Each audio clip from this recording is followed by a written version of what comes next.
Bienvenidos a La Vida Mientras Tanto, un podcast para narrar historias de vida. No pretendemos darte consejos sobre cómo debes vivir tu vida. Queremos contarte cómo viven su vida otras personas no tan ajenas a nosotros. Soy Alba Fite y os presento a Rosa Pardina, autora de las historias que va a compartir con nosotros en este podcast.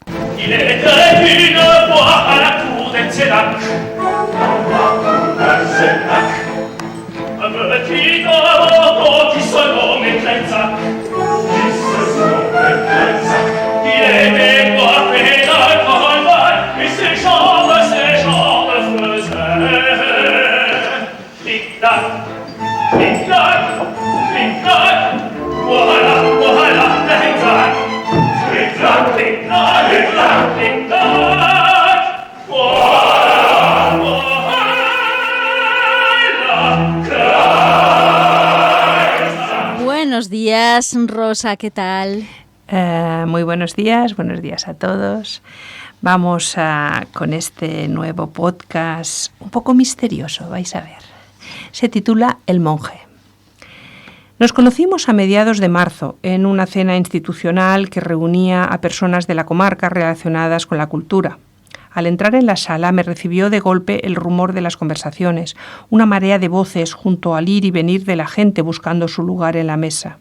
A simple vista no reconocía a nadie y por no deambular en busca de alguien a quien saludar, me uní a los que buscaban sitio hasta que identifiqué mi nombre y me senté.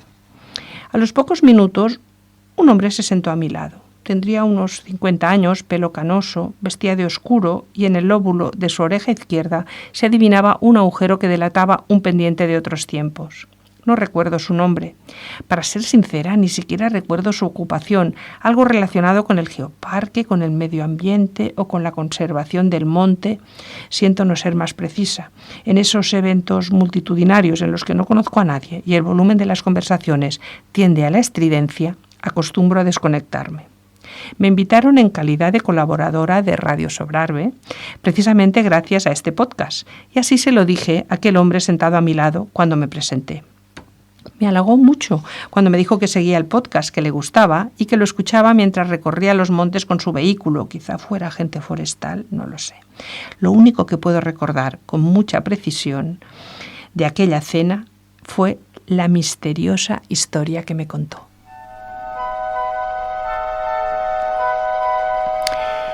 Ocurrió durante un fin de semana de finales de febrero. El hombre llevaba 5 días encerrado en la oficina y necesitaba sentir el aire fresco de la montaña. El sábado madrugó, cogió su coche y, como dicen por aquí, tiró pa'l monte.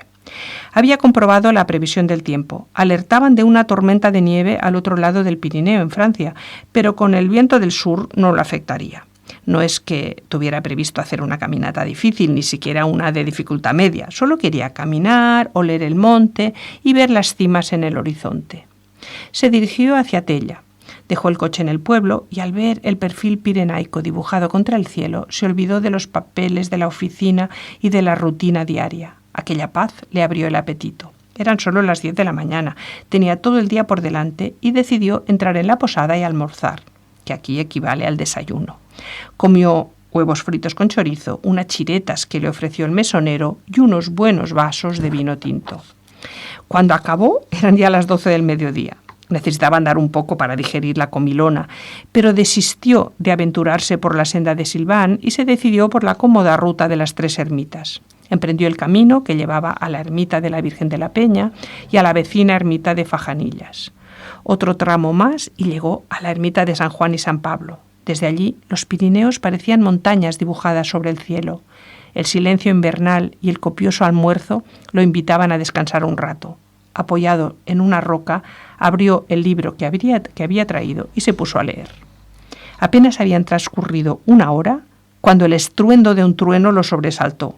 Sabía que el pronóstico de una tormenta al otro lado de los Pirineos era una amenaza, pero no esperaba que el aire cálido que lo había acompañado toda la mañana chocara tan repentinamente con el frío del norte, desatando una tormenta de la nada y una drástica bajada de temperatura. Hacía frío y el viento arreciaba con fuerza. Se puso un anorak extra que llevaba en la mochila y cuando empezaba a caminar hacia el pueblo empezó a nevar con gran intensidad. No era aconsejable ponerse en marcha bajo una tormenta de nieve y decidió refugiarse en la ermita. Eran las 4 de la tarde y no oscurecería del todo hasta las 7. Esperaría a que amainara. Cerró la puerta de la ermita para protegerse del frío, se acomodó sobre la repisa de piedra y se durmió. Cuando despertó, creyó que aún sería de día, pero las nubes habían ocultado totalmente el sol y tanto dentro como fuera reinaba la oscuridad. Encendió la linterna de mano, se colocó otra frontal y se asomó al exterior. La nieve cubría la entrada y el camino. Estaba atrapado. El teléfono no tenía cobertura. En cualquier caso, nadie lo esperaba. Solo era un cambio de planes, pero nada irremediable. Era un hombre previsor, llevaba agua, frutos secos, abrigo y tenía luz para alumbrarse. Pasaría la noche en la ermita. Se acomodó sobre la bancada de piedra y se puso a leer. No estaba tan mal después de todo. La nieve sumía aquel lugar sagrado en un silencio mágico, interrumpido solo por los truenos que le seguían sobresaltando desde el cielo. Hasta que el sonido de un potente estornudo le dio tal susto que hizo volar el libro por los aires. No podían ser ratones ni murciélagos, era un estornudo humano. Un poco nervioso y bastante asustado, bajó un par de escalones y preguntó en la oscuridad de la cripta si había alguien ahí. Tras un momento de silencio, una figura de aspecto fantasmal empezó a subir las escaleras. Él retrocedió mientras la figura avanzaba. Ahora ya podía verle mejor. Era un monje. ¿Pero de dónde ha salido usted?, preguntó. El monje se llevó los dedos a los labios, haciendo el gesto de la cruz y negando con la cabeza. Parecía indicar que no podía hablar, que había hecho un voto de silencio o que le estaba prohibido proferir palabra. El caso es que no contestó. Aquello parecía sacado de una película de miedo. Un monje medieval aparecía de pronto en la cripta de una ermita rodeada de nieve, en medio de la nada. Por un momento pensó que estaría soñando, pero aquel hombre parecía real, tan real que olía como alguien que llevaba mucho tiempo sin pasar por una ducha, si es que alguna vez se había duchado. No podía verle la cara, ni las manos ni los pies. La gruesa túnica le cubría por completo y la capucha apenas dejaba entrever su boca. Atrapado como estaba, tenía poco margen de maniobra, así que se sentó y esperó a ver qué pasaba. El monje no se movió de su sitio, pero levantó el brazo y señaló el agua. Se la ofreció y bebió un buen sorbo. Después miró los frutos secos y le ofreció un puñado, que devoró en pocos segundos. Estará muerto de hambre, pensó. Es natural si lleva aquí encerrado desde el medioevo, y entonces se dio cuenta que estaba desvariando. Si no averiguaba de dónde había salido aquel tipo, se volvería loco. El monje seguía callado, sentado al otro lado de la bancada con las manos sobre el crucifijo que colgaba de su cuello. Le preguntó cómo había llegado hasta allí y de dónde venía, pero el monje se limitó a negar con la cabeza, persistiendo en su silencio. Al final desistió en su intento de hacerle hablar, pero se propuso mantenerse alerta porque, aunque no le daba la impresión de estar en peligro, tampoco se sentía del todo seguro. Pasaron horas, uno frente al otro, sin decir nada, hasta que sin poder evitarlo se quedó dormido. Lo despertó el sol que entraba por la ventana, iluminando el ábside. Abrió la puerta y se asomó al exterior. El cielo estaba sereno, aunque la nieve seguía cubriendo el camino. Se alejó unos pasos de la ermita, hundiéndose casi hasta las rodillas para subirse a un banco de piedra que la nieve no había llegado a cubrir. Desde allí comprobó el teléfono. Todavía tenía batería y una rayita de cobertura. Consiguió comunicar con el hostal y les contó que había pasado la noche en la ermita y que seguía atrapado. El dueño no dudó en ofrecerse a ir a buscarlo enseguida con raquetas de nieve. Entonces, solo entonces, se acordó del monje. Volvió a entrar, pero no había ni rastro de él. Bajó a la cripta. Era pequeña, iluminada por un ventanuco. Allí no había nadie. Si se había ido, deberían verse sus huellas en la nieve. Salió de nuevo y sí, vio huellas, pero podían ser las suyas de ida y vuelta, y también vio las que iban hacia la fachada lateral de la ermita, donde él mismo había ido desde el banco de piedra para aliviar la vejiga. Debió haberse fijado antes de pisar la nieve, pero no lo hizo, y ahora ya no había forma de hallar indicios del monje. Cuando fue el hostelero a buscarlo, no le habló de aquella extraña visita nocturna. No lo hizo porque hasta él mismo dudaba de su veracidad, o por no parecer un loco. Aquello había ocurrido hacía casi 3 meses y me dijo que era la primera vez que se lo contaba a alguien y que lo había hecho porque en el podcast cuento historias que no importa que sean o no reales, lo que importa es que podrían haber ocurrido, como mi historia, añadió. Reconozco que me pareció misterioso y aterrador si me hubiera sucedido a mí, pero era tan poco creíble que decidí no incluirlo en mis historias de vida. Me equivocaba. Unos meses más tarde, por casualidad, descubrí que probablemente aquel hombre no había mentido.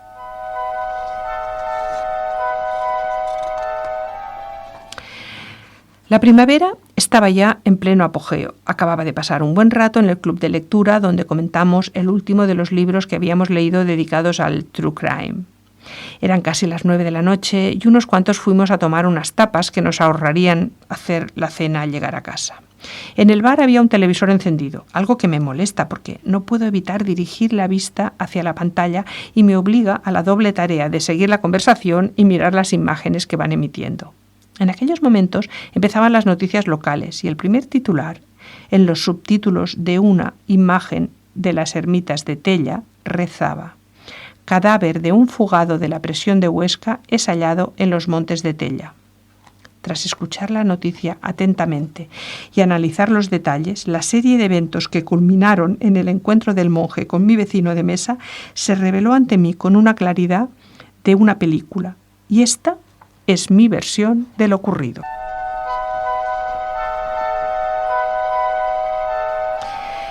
Lo habían condenado a 8 años de prisión por un delito de lesiones graves. Agredió con una barra de hierro a un compañero de trabajo dejándolo paralítico. Había crecido en un pueblecito del Sobrarbe y cuando ocurrieron los hechos trabajaba en un taller mecánico en Huesca. Por ello lo recluyeron en la prisión de la misma ciudad. Aún no había cumplido los 40 y pasar 8 años allí encerrado le parecía media vida. Por eso decidió fugarse. Lo planeó todo hasta el último detalle. Se aseguró de qué fin de semana se celebraba el carnaval en Bielsa, ya que el viernes de febrero provocó un pequeño incendio en su celda, justo a la hora del cambio de guardia matinal. Aprovechando la confusión, consiguió fugarse camuflado de cocinero. Para ello se había apropiado de un pantalón y una chaqueta blancos durante su turno en la lavandería, sin olvidar una redecilla del pelo para que su disfraz resultara más creíble. Conocía bien la ciudad y sabía que la tienda de disfraces abría muy pronto en aquellos días. Estaba a menos de 1 kilómetro de la cárcel y no le costó llegar antes de que se dieran cuenta de su fuga. Allí encontró el disfraz ideal para camuflarse, un vestido de monje medieval con capucha que le cubría pies, manos, cabeza y casi toda la cara. Bromeó con la dependienta, le dijo que se iba a Bielsa directamente y que se lo llevaba puesto. Tomó el primer autobús hacia Barbastro y de allí otro hacia Bielsa. Cuando llegó ya casi había oscurecido y la ronda con las trangas asustando a jovencitas y el domador dando palos a Alonso recorrían el pueblo de casa en casa. Había mucha gente y el monje pasaba totalmente desapercibido. Llevaba algo de dinero y entró en un bar para comer un bocadillo y beber una cerveza. Y otra, y otra. Ese fue su error. Era un hombre violento y el alcohol le hacía perder el control. Tuvo unas palabras con un belsetano sentado a su lado en la barra. La discusión fue subiendo de tono, hasta que el fugado cogió un cuchillo y se lo clavó en la pierna a su contrincante. Tuvo que huir a toda prisa antes de que lo detuvieran los mismos vecinos. Se maldecía a sí mismo por haber perdido los nervios. Había llamado demasiado la atención y ahora lo buscarían por prófugo y por agresor. Se adentró en el bosque. La luna iluminaba solo ligeramente, pero lo suficiente para no despeñarse. Quería dirigirse hacia Francia, pero anduvo en sentido contrario y no se dio cuenta hasta la salida del sol. Ya no podía desandar el camino, necesitaba descansar. Vio la ermita a lo lejos y se dirigió hacia allí. Por miedo a que lo descubrieran, bajó a la cripta y tal era su cansancio que se durmió profundamente. Lo despertó el sonido de una puerta al cerrarse. Hacía mucho frío y la humedad de aquel lúgubre recinto se le había calado hasta los huesos. Y entonces no pudo contener un estruendoso estornudo. Se quedó quieto, observando un tenue halo de luz en lo alto de la escalera que se iba acercando hasta que una voz preguntó si había alguien ahí abajo. Lo último que esperaba él es que hubiera alguien ahí arriba. Tuvo que pensar rápido. Subió las escaleras y comprobó que la voz era de un montañero que lo miraba con cara de espanto. Intentó mantener la calma y lo único que se le ocurrió para no contestar a sus preguntas fue simular no poder hablar. No en vano llevaba un traje de monje y los monjes hacían voto de silencio. Su estrategia salió bien. El montañero no le quitaba ojo de encima, pero le dio agua y frutos secos. Se sentaron uno frente a otro en silencio.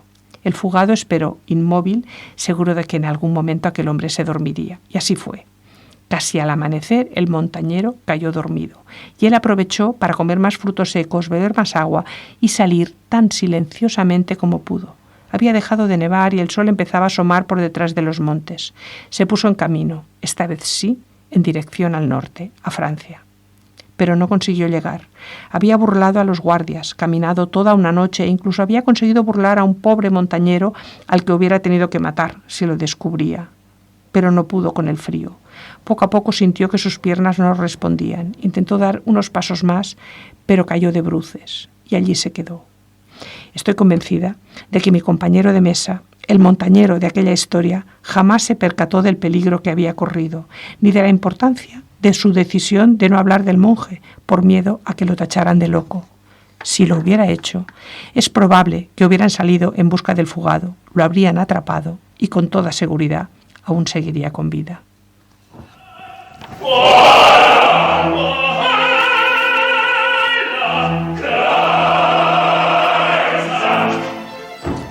Recuerden, lo importante es que son historias de vidas cuyo parecido con la realidad no es pura coincidencia.